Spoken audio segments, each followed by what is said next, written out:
Good morning, dear students. We were doing chapter staffing. It is the third function of management. Today we are going to start with recruitment. Dear students, these are the three elements, or you can say aspects or components of staffing, which we are going to discuss in this chapter in detail. That are recruitment, selection, training and development. Today we will do recruitment, which is the first element of staffing function. What is recruitment? Recruitment refers to a process of searching for prospective employees and encouraging them to apply for jobs in the organization. See, when we proceed for selection process, before that we have to call people, we have to invite people to apply for the job. So recruitment is the process which is performed before selecting the employees. So recruitment is a positive step which aims to attracting number of candidates to apply for the given job. The higher the number of people who apply for the job, the higher will be the possibility of getting a suitable employee in the organization. Recruitment refers to the process of finding possible candidates for a job or a function. It has been defined as the process of searching for prospective employees and stimulating means encouraging them to apply for jobs in the organization. See, I have told you earlier also, recruitment is a positive process. Why? Because you feel that you may get selected, so there is a hope of positivity in this process.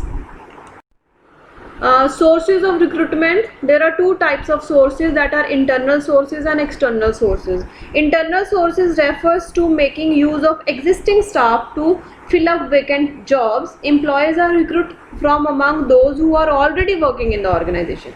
Means internal source is a source which is within the organization and you are searching employees within the organization.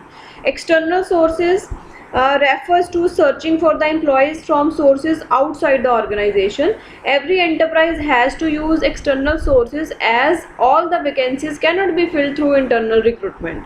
So the existing staff may be insufficient, so that they may not fulfill the eligibility criteria of the jobs to be fulfilled. And internal sources, again there are three types, that is transfer, promotion and layoff.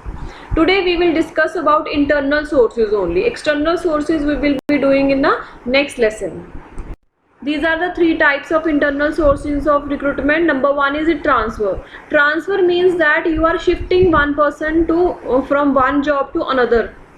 It involves shifting of an employee from one job to another, one department to another, or from one shift to another without a substantive change in the responsibility and status of the employees.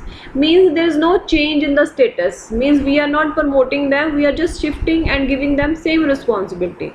It may lead to change in duties and responsibility, working condition, etc., but not necessary that any salary is changed. So basically on the same level you are changing them, you are shifting them. Number two is promotion. Business enterprises generally follow the practice of filling higher jobs by promoting employees from the lower jobs. So promotion leads to shifting an employee to the higher position, carrying higher responsibility, facilities, status and pay.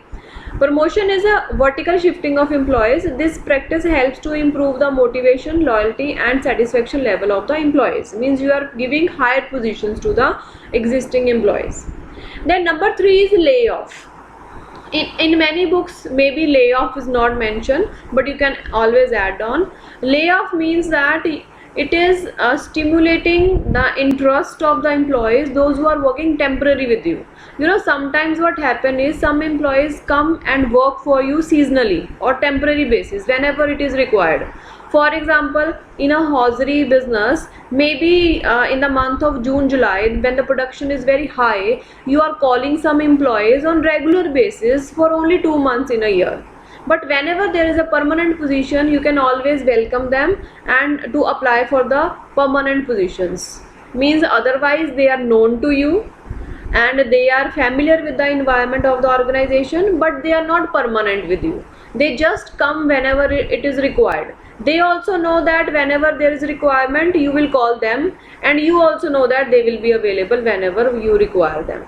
So you can tell them to apply for the permanent positions. Merits of internal sources: when you are filling the positions within the organization, so there are many merits also. Like number one is employees are motivated to improve their performance, because you are promoting the employees of the organization, you are selecting the employees within the organization, they get motivated. This motivation of the employees which helps in improving their performance through learning and practice.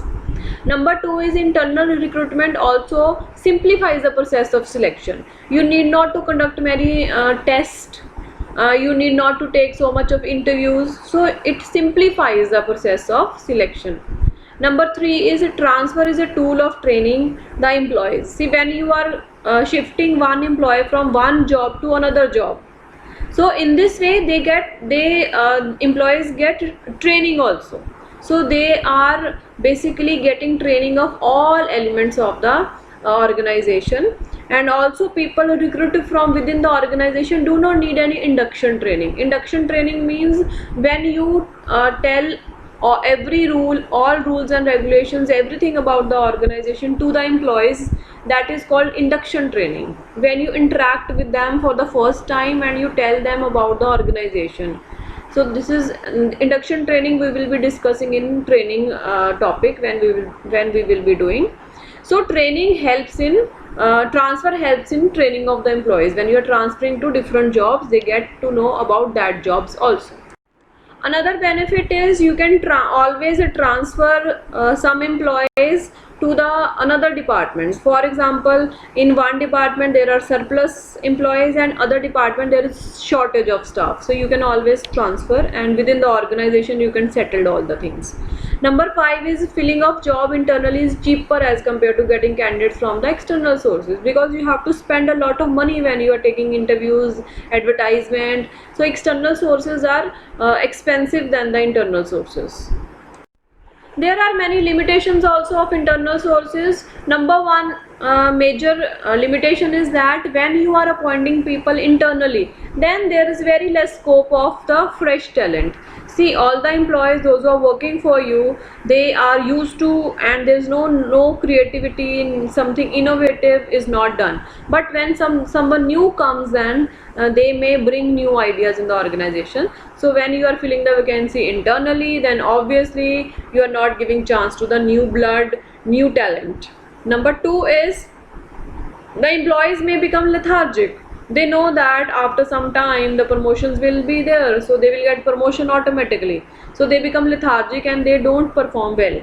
Number three, a new enterprises don't have this option. See, when the enterprise is new, I have opened my enterprise this year, how I can use the internal sources, because I don't have the employees. So this option is not available for the new enterprise. So no organization can fill all its vacancies from the internal sources.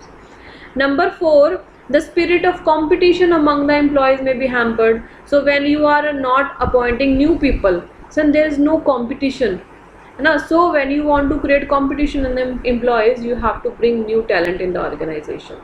Number five is frequent transfer of employees may often reduce the productivity of the organization, because they are not settled in different departments. So when you are shifting too much in the organization, then obviously it will reduce the productivity of overall organization, because it will reduce the productivity of that particular employee. That will lead to productivity of the organization. That's all for today. You can just revise this topic. Next topic we will be doing on Monday. Thank you. Have a nice day.